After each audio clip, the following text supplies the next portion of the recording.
Hi guys, good morning. My name is Dayashankar. You watching pathology knowledge. Guys, आज के इस video में मैं बात करने वाला हूँ प्री डायबिटिक की।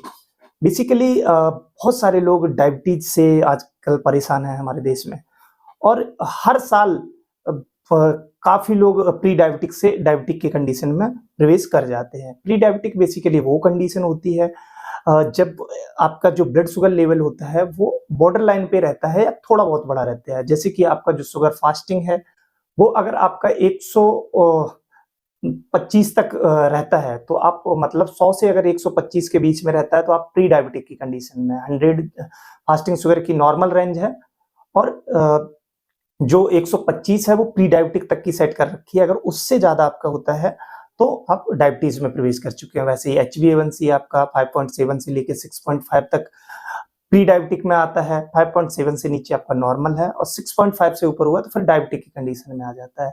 सेम ऐसे ही आपका जो पोस्ट पेरेंडियल है ब्लड शुगर, वो अगर आपका 199 से ऊपर गया तो आप डायबिटिक हो गए हैं, और 140 से लेके 199 तक आप प्री डायबिटिक की कंडीशन में।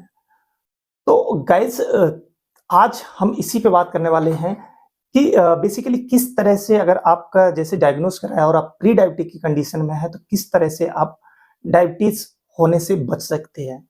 इसके लिए बहुत सारे लोग करते हैं, या तो इग्नोर कर देते हैं, कहते हैं थोड़ा सा शुगर लेवल बढ़ा हुआ है, थोड़ा खाना पीना कम कर देते हैं, सही हो जाएगा। नहीं, ऐसा नहीं होता है बेसिकली, क्योंकि डायबिटीज बेसिकली दो तरह की होती है। टाइप 1 डायबिटीज, जिसमें बेसिकली क्या होता है कि आपका जो पेनक्रियाज होती है वो इंसुलिन बनाना बंद कर देती है, क्योंकि जो हमारा इम्यून सिस्टम है वो बीटा सेल्स पे अटैक करता है, और बीटा सेल्स डैमेज हो जाती हैं, जिसकी वजह से इंसुलिन बनना बंद हो जाता है। दूसरी कंडीशन जो सबसे ज्यादा टाइप 2 डायबिटीज होती है। टाइप 2 डायबिटीज बेसिकली जब इंसुलिन रेसिस्टेंट हो जाती है, मतलब वो काम करना बंद कर देती है जो इंसुलिन, और तो उस केस को कहा जाता है कि इंसुलिन बनाती है बॉडी, पर वो इंसुलिन जो है आपका जो ग्लूकोज है उसको नियंत्रण नहीं कर पाती है, या फिर कम बनाती है, उतनी मात्रा में इंसुलिन पेनक्रियास नहीं बनाती है। तो उस केस को टाइप 2 डायबिटीज कहा जाता है, जो सबसे ज्यादा इंडिया में इस टाइम पे लोगों को हो रहा है। तो लोग क्या करते हैं, जैसे ही प्री डायबिटिक में गए तो वो डॉक्टर के पास जाते हैं। डॉक्टर या तो उनको सजेस्ट करता है कि कुछ नहीं है, आप ये इतना बढ़ा हुआ कोई प्रॉब्लम नहीं है, इतनी शुगर रहती है, कोई प्रॉब्लम नहीं है।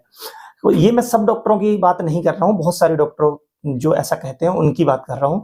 तो लोगों को लगता है नहीं यार, शुगर नहीं होगा मुझे, क्योंकि और कुछ दिन बाद वही लोग प्री डायबिटिक से डायबिटिक के कंडीशन में शिफ्ट हो जाते हैं, और परमानेंट उस डॉक्टर के ग्राहक बन जाते हैं। तो मुझे नहीं पता वो डॉक्टर किस लिए कहते हैं, शायद वो ग्राहक बनाने के लिए ही कहते हैं, कि अपना परमानेंट पेशेंट बनाने के लिए ही कहते हैं, या फिर कोई और कारण रहता है। बट ये वो अगर उस टाइम पे उसको सही से गाइड करें तो वो शायद वो डायबिटीज होने से बच सकता है। तो आज के इस वीडियो में मैं आपको बताऊंगा कि किस तरह से आप बच सकते हैं। देखिए, सबसे पहले मैं उन लोगों के लिए बात करूंगा कि जो एलोपैथिक पे ही जी रहे हैं। बेसिकली उन्हें लगता है कि अरे हो जाएगी तो एलोपैथिक मेडिसिन स्टार्ट कर देंगे।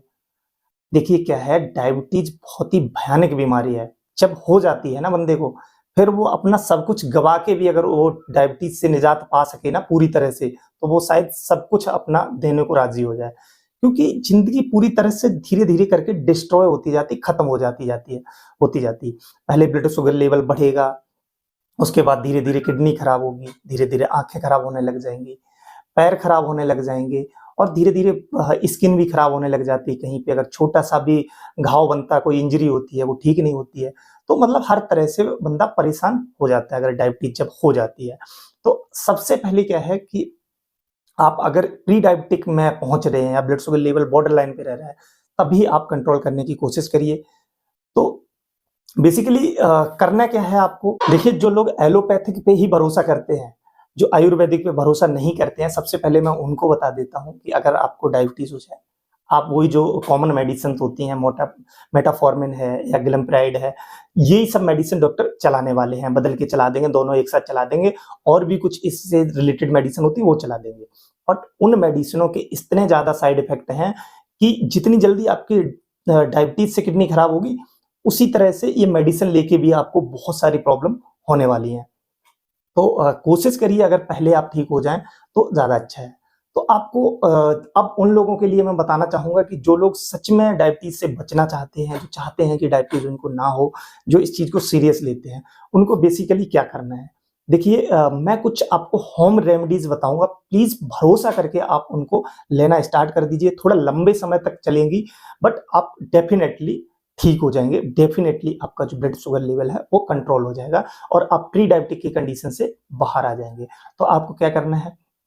देखिए सबसे पहले अगर मैं आपको इसमें 3 उपचार बताने वाला हूँ। सबसे पहला उपचार है आपका, आपको बेलपत्र जो शिव जी को बेसिकली चढ़ाए जाते हैं, आपने देखा होगा, जो बेल का पेड़ होता है, उसके पत्ते लेने हैं आपको, 15 ग्राम जूस निकालना है और आपको सुबह खाली पेट पी लेना है। अगर जो जूस नहीं बना पाते हैं, गाँव साइड में रहते हैं, नहीं बना सकते, वैसे तो बना सकते हैं वो किसी भी तरह से, अगर नहीं बना सकते तो आप बेल के पत्ते भी इस हिसाब से ले सकते हैं जिससे कि एक क्वांटिटी में 15 ग्राम तक आपको जूस उसका मिल जाए। वो लेना है सुबह खाली पेट और पानी पी लेना है बस। ये आपको करना है, आप रेगुलर बेस पे करिए जब तक आप बिल्कुल जो प्री डायबिटिक कंडीशन है उससे बाहर ना आ जाए। डायबिटीज़ वाले भी कर सकते हैं, ऐसा नहीं है कि डायबिटीज़ अगर किसी की बड़ी है उनकी भी कंट्रोल हो जाएगी। नेक्स्ट है इसमें आपका, आपके घर में मसाला होता है दालचीनी का, वो दालचीनी का आपका पाउडर लेना है। उस पाउडर को आपको आधा चम्मच सुबह आप खाली पेट जैसे उठते हैं, उसको गुनगुने पानी के साथ या नॉर्मल पानी के साथ ले लीजिएगा। नेक्स्ट आप मेथी और हल्दी का पाउडर ले सकते हैं, दोनों का इक्वल क्वांटिटी में आपको लेना है, 5 ग्राम या 10 ग्राम जिस हिसाब से आपकी डायबिटीज़ का वो है, तो आप उसको दोनों को मिक्स करके 5 ग्राम पाउडर सुबह खाली पेट ले लीजिएगा। ये आप दोनों टाइम लीजिएगा, सुबह और शाम। ये बहुत जल्दी आपके शुगर लेवल को रिड्यूस कर देगा। अब गाइस इनसे आपको लग रहा होगा कि इनसे क्या होने वाला है। बेसिकली जो मैंने आपको दालचीनी का बताया ये बहुत ही अच्छा चाहे नुस्खा कह लीजिए या घरेलू रेमेडीज़ कह लीजिए, ये बहुत ही बेनिफिशियल है। किस हिसाब से? ये आपकी अ, जो आपकी इंसुलिन रेसिस्टेंट हो जाता है ना, ये उसको फिर से एक्टिव करने में बहुत हेल्प करता है। ये स्टडी से भी पता चला है।